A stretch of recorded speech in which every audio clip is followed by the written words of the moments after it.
Today I'm very excited because I'm going to take a ride on a kabaza. I'll go with this young man so that I can experience his everyday life. Because sometimes we just watch these people when they are busy riding these bikes and we don't know what goes on in their life. So today I'll go on a journey with him so he can tell me what really goes on when they are going through doing this business and see the challenges and the experiences that they experience every single day. So come with me and take a ride on this bike. I hope you're going to enjoy.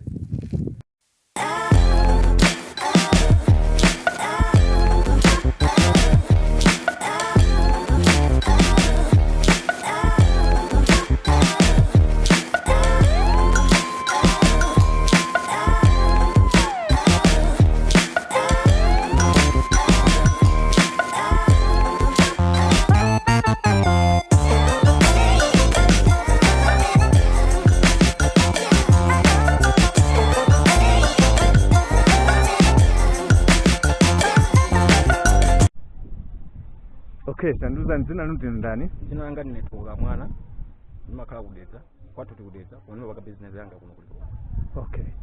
Business munayamba liti? Business idamba chaka chapita icho. Ndingoti zaka ziwiri. Zathazi. Nge ndapejinga ingaiti yanga chagachi. Mumabwereka? Mumabwereka. Kwati mumabwereka 25. Mumabwereka 2000. Sono lero mutitenga kuti mutionese area. Okay. Ngotera kureka. Okay.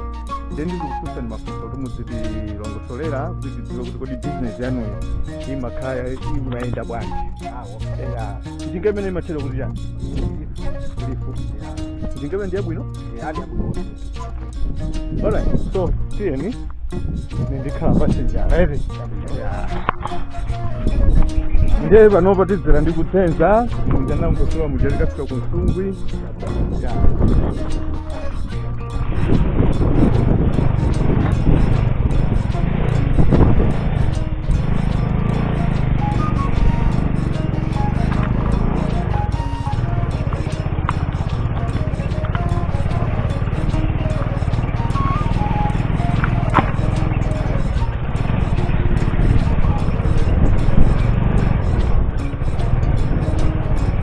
Then mumayamba nthayanji ntchito ndorunde kuti mamawa monga nthawi zanji ngati nkhasukulu makhandeki tatiyoka kainu ndatomna kainu pasiko ya mamawa nimakhandeka malawirira kwambiri makafuni nkhani yake ndatama nkhana ndi ndalama ya bwana ndoli ngati kapeleki ndalama yake okwana. Yeah. Okay. Sono ngame mukupanga ya mumasunga alama yokusuka kupasunga kumaona ngati mavuro ekubanja ana tu wapoka mwanga ngono ndinane kunokwanta khandi yaza. Yeah. Okay.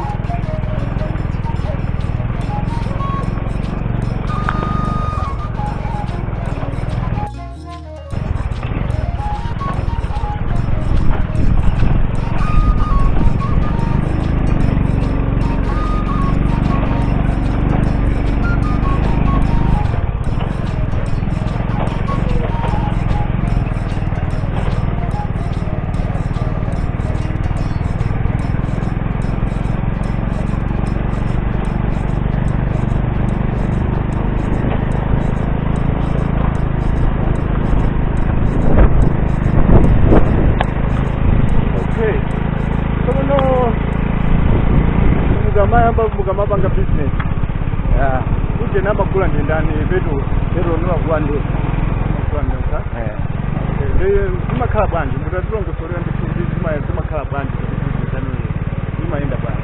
Okay, ndiyakauringiri panseu ndimakuwa vetuwo wa 4,000 ndikulita. Yeah.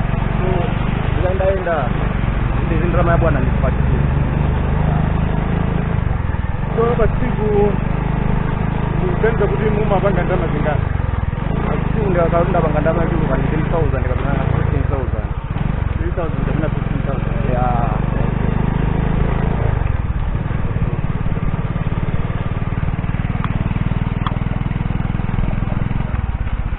Okay, as we can see, it's not easy to do a business like this. like he's saying that on a day he makes something like 3,000 kwacha. I'm going to show you in US dollars how much that is. It's not enough money for somebody to sustain themselves to run a business.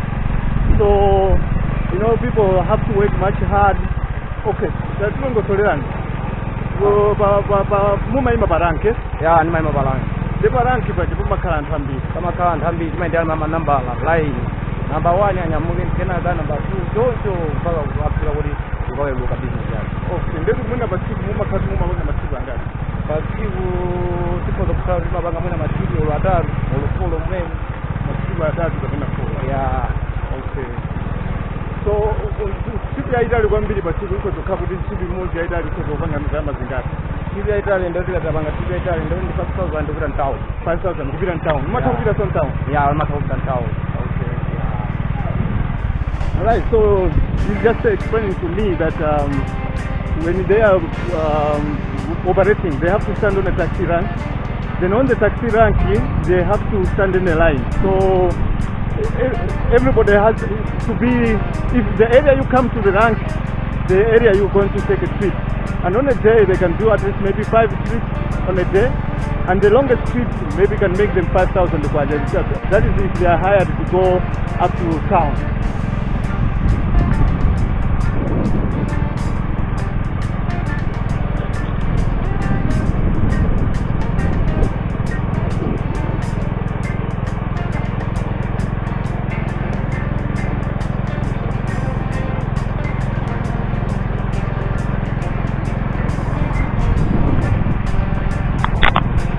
Okay, nduzani niyo muri babandi. Yeah, ine ndi babanja ndo kwatira ndi ana awiri. Muri ana awiri. Yeah, ose afika na kawo. Afika na kawo. Yeah. Azaka zawo ndani. Wina yo ndo azaka.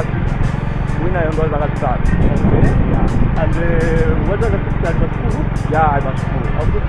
Akuza blanta. Okay, blanta. Yeah. Awakunda ona kanda zibale? Akandi apo kwaje. Okay. Yeah, so we can see our operator, he's married and he's got 2 children and all of them are girls and one of them is 6 years old. Well, the other one is 3 years old and the 6-year-old is staying with a relative going to school. So you can see from the money that he's making, he has to be able to support his family, look after his wife, pay school fees for his kids. It's not an easy thing, you know. It's very, very difficult to do the business. Inyo mmene mukuonera ndi mmene zikuendera pano pa business yanu. But okay, kuyamba ndifuna ndidziwe kuti kodi maganizo anu apatsogolo ndi otani. Okay, ineyo maganizo anga apatsogolo ndi mafuna ninga mangonya kuti ndalama akulira kuti mwina nanga azafunire kutsogolo kuti kwa yori pano kwandama ndikazi ndama ndikuti. Yeah, ndi zokura kuti zokufika kuti ndikapedole kananga apatsogolo. Yeah, he's just explained now that he wants to save money as he's doing this business so that he can be able to pay school fees for his children. So now his wish is to make sure that his children are educated, they go to school. So, inyo mene mugonera, jimene business yani kuendera. Muganza tuli mukatunga mazo, mubangana zojana. Okay. Pano wandi mene business ikuende ndiko kuda kunyingi ndalama. Kufanya kuti kuyambira bayandi pano kwanza kusiyana kwanje. Yeah. So pano pano ukurabe kwambiri. Koma maganzana nako tizakhatu zikuenda bwino bwezi ndabanga zizotani.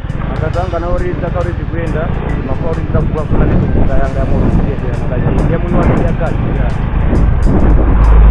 Okay, so he says he wants to save money, and if he can be able to save money, he will buy himself his own motorcycle so that he can do the business. But at the moment, it's not very easy for him to be able to save money because things are not going well at the moment. Okay, Baba never going na kuona bikuti business ndio kuda kwambia. Ipo mbanga karibu kutenga tayari ndio mkipoti mgani kubanga ndrama. So ndindandu wena amene akuona Malawi amakhala kuti akamaona anthu akupanga business imene iyi amafuna kuti nthawi kumanya oza apatsa ulemu you know samadziwa kuti kodi munthu cholinga chake akupangira chinthu chani pamene inuyo cholinga chanu muli ndi zolinga zanu mufuna kuti musamalire akazi anu musamalire ana anu komanso moyo wanu upite patsogolo mungauza anthu zotani kwa anthu amene amakhala ndi maganizo oyipa okhudzana ndi anthu amene akupanga bizinesi awo akazanga ndono kuti imene ngauze ndino kuti bizinesi yonse inoza iyayi chifukwa pamene ukutetera ndalama inoza iyayi ndikuno malitekeza mulungu amatengesa kusiyana ena nadalika ndi nyumba ena ndimene ndilipo I was just asking him because there are some people that are actually don't see the people who are doing this business very well. And so I was asking him to actually explain to the people how he feels about the people who get that kind of feeling towards them. So yeah, just explained that they also want to make a living, they want to look after their families, they just want to do their business. So people should be able to understand that people like them, they also have challenges. Alright, nanga bansewu, ngamaenda bansewu. Muma kumana ndi mavuto anthu wani. Bansewu muma kumana ndi mavuto ambi. Barena kuphedwa kumene kufundidwa ndi malamulo makhauli mwe malamulo kuwatsata. Zabansewu zinouluka ukonzero ndile komana kuti zikuyendesa njinga yayi. Sizopheka. Zizofuna kwambiri, zizofuna kulinda kuti kupita mkalasi njanjani. Okay, so nanga kwanza amene amayendesa magari moto banse inu mungauze zotani. Okay, kwanza amene amayendesa magari moto banse mungauze zotani akati wanaisesa njika za moto kapena njika za kapalaza azitha kwawo kuti awondi ana kusange gari moto ene so drown osamangoyendesa mukuti basi kwa ndikuendesa gari moto yana sana mabeka kubize mwisewu mayori ena malamulo sabu atsata yamangoyendapo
kuna mwekantena madana ndi kamera koma betire nitipite koma situ kwa jambula yotu kujambula toka.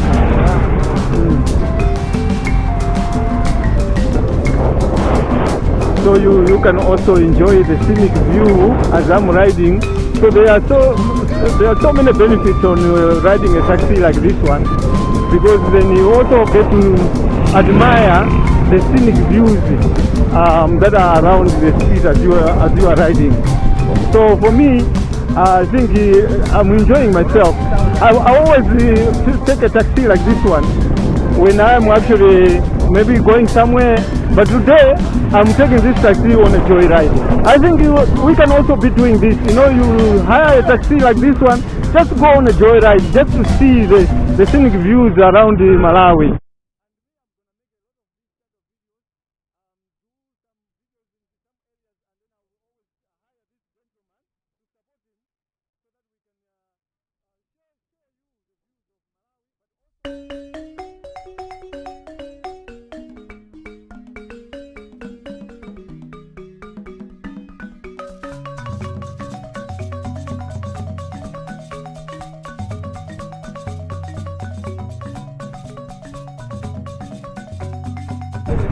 We are now in the area 25C Msungwi.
2009. Okay. Makaphunzira Mozambique. Makaphunzira Mozambique? Yeah. Ku Mozambique ndi mumakapanga kuti yani? Makaphunzira kugali ngati olima. Akalima ku. Demu nakhala ku Mozambique nthawi bwana. Nakhala chaka. Kumeneko kumakhala zintchito zolima? Kumakhala. Mozambique okamba lini? Makanga. Oh, okay. Chaka chimene chinali chaka chani? 2014. Bakathawe.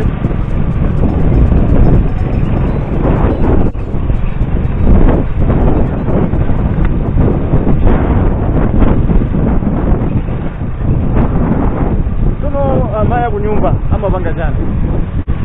Amaya kunyumba akupatula business yangayi amagulitsa makala. Okay. Amagulitsa makala? Maodeli makala. Amapita kusika? Amagulitsa pakomo. Pakomo. Zali pakusika. Amamanga ti majumbo. Majumbo kaja kamodzi sapandike pacha. Orientana ndiwo simarusa fundament kwa. Nene maruka kwa. Ngamufa. Simarusa fundament. Okay. So imangogulitsa yaufa? Yaufa ndi ndinanga kalizare katazangalala ndimori ameseti hapana kwa ndikani mwana mmoja ndio ndio kwa. Okay, he's saying that his wife helps us also by selling chavo at home, and that money she uses to buy flour for cooking for meals. So this also helps a lot in terms of because they've got a kid that they are raising, so that they can be able to take care of their child. So that's why the wife is also doing that business. I asked him if he wants to do any other business apart from this. He says, but this is what he enjoys. He has a passion for doing this kabaza business. So he would rather concentrate on this one, get himself a motorcycle and concentrate on this business.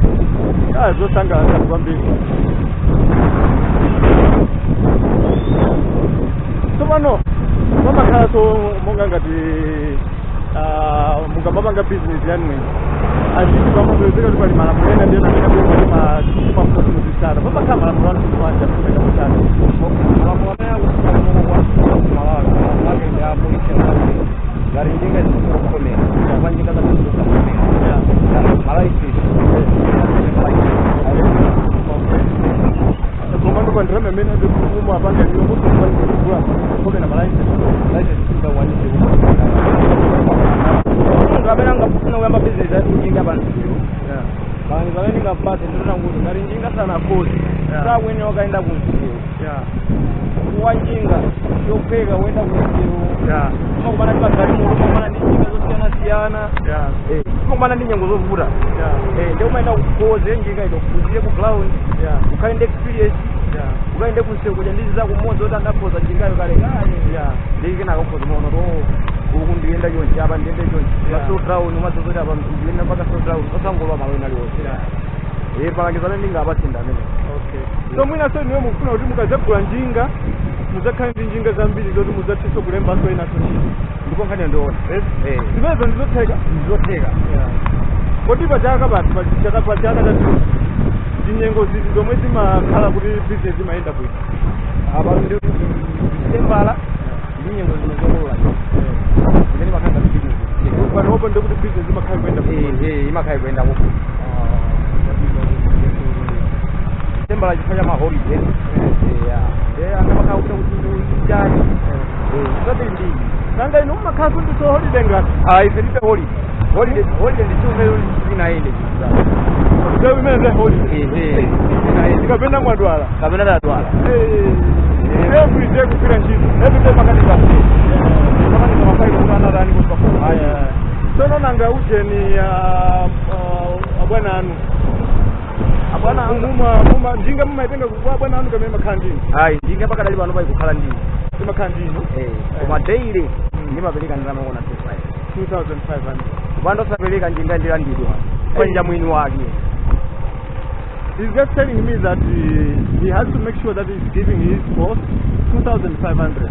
If he fails to do that, the boss is going to take the motorcycle away from him.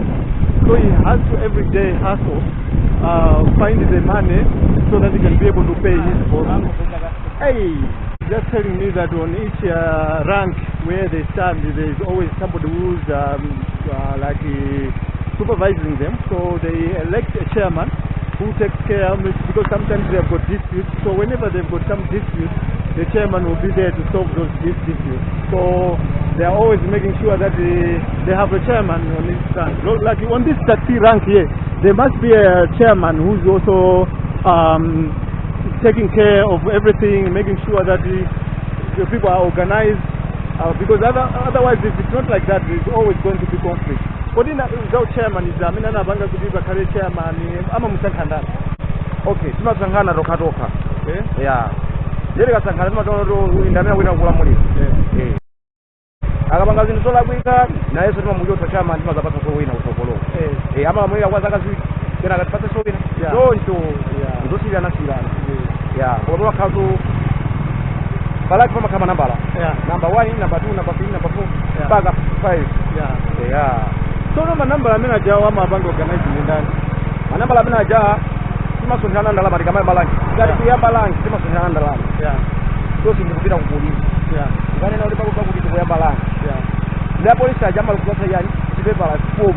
Yeah. Timakapeleka ndalama kumene kuja. Yeah. Tikapeleka ndalama iwo ajama kupasa form. Yeah. Kulena kuti anthu awawa akagawa na manambala wo. Yeah. Form ya wo darani daba. Yeah. Okay, so he's just telling me that their industry is actually well regulated. So when they are creating a rank, they have to first go to take the form. Every person who's operating on that rank has to fill some forms, and then they take the forms to the police. And then at the police, they give you numbers. So each kabaza has got their own number. So it's not a business that they're just running without any organization. It's an organized industry. And I think in the future, I hope that this industry is going to develop. They can get better motorcycles like the ones that we see in Thailand. That would be very interesting. But this industry is not the industry that is just running. It is well organized.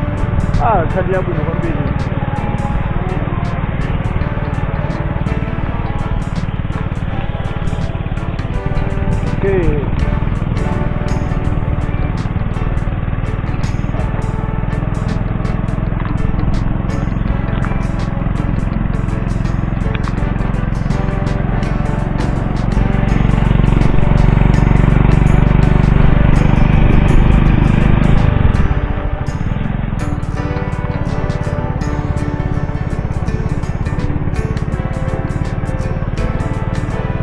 Going up, approaching to our residence now. It has been a very, very exciting journey. I've enjoyed it myself. There's a lot of businesses happening here in Malawi. As you can see, this person over here is selling second-hand clothes. So yeah, there's a lot of businesses. So the Malawian people are very enterprising. They always do business. They always try to see that they've got something to do instead of just sitting at home. So yeah, this is actually very interesting. I really love this fact that many Malawians don't want to just stay at home. They want to have something that they can do.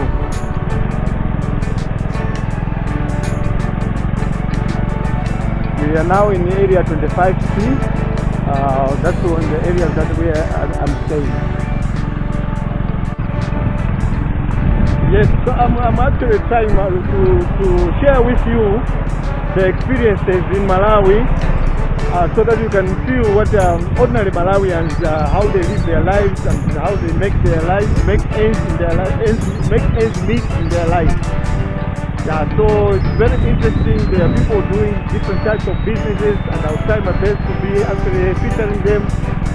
Small businesses, medium businesses. I'll try to approach the bigger businesses if I can, just for you to have a feel of how Malawians to make a living. Yeah. Guys, we have arrived here. We are almost at home. Just as you can see here, we made a round trip. I enjoyed this trip very much. I hope you also enjoyed it, and we have managed to share with you the whole history of the gentleman. If you have got any questions, don't hesitate to ask the questions. And you have any comment you want to comment, please comment. If you want to share ideas how we can help this gentleman, please do so. Yeah, so we have arrived.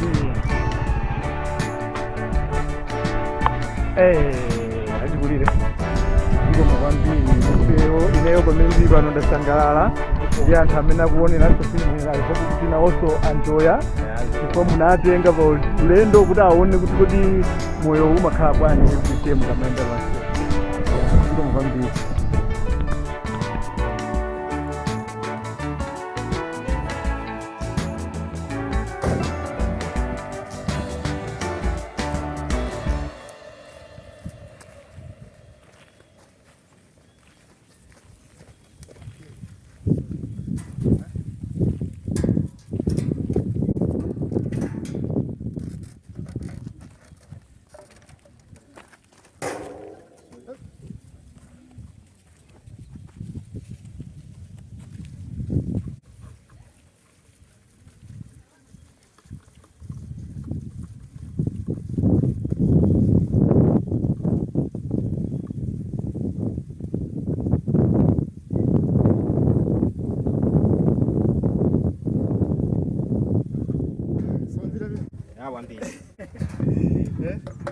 Alright.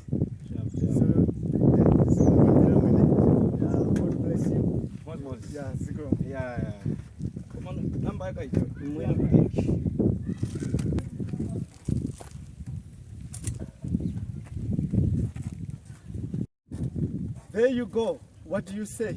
We are back. I hope you enjoyed the ride and you are going to make a decision to be able to help this gentleman, because I think that the people like him, they deserve to be recognized for their effort that they do every single day. It's not easy, like you have seen on the journey, that to do this business, it's very, very, very tough. So don't forget to like, share, subscribe, and leave a comment. Thank you.